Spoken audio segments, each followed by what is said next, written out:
Hi, welcome back. It has been 3 days since I paint poured these and I wanted to show you.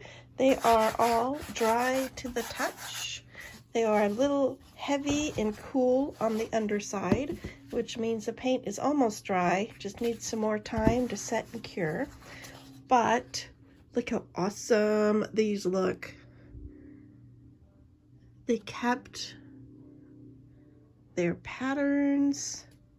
They dried exceptionally well.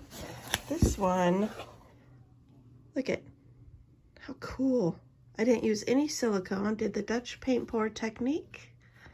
Used my world's smallest leaf blower.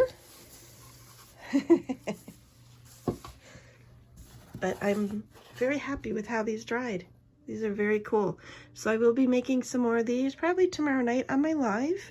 Because this was fun, and I did have a color request doing some natural looking versions, so maybe we'll do that. But I just wanted to show you, pop in real quick, just to give you a preview what the dried results are, because I am super excited. These are fun, and I hope you've enjoyed making them with me. So I hope you have a good rest of the day, and I'll see you in the next video. Bye!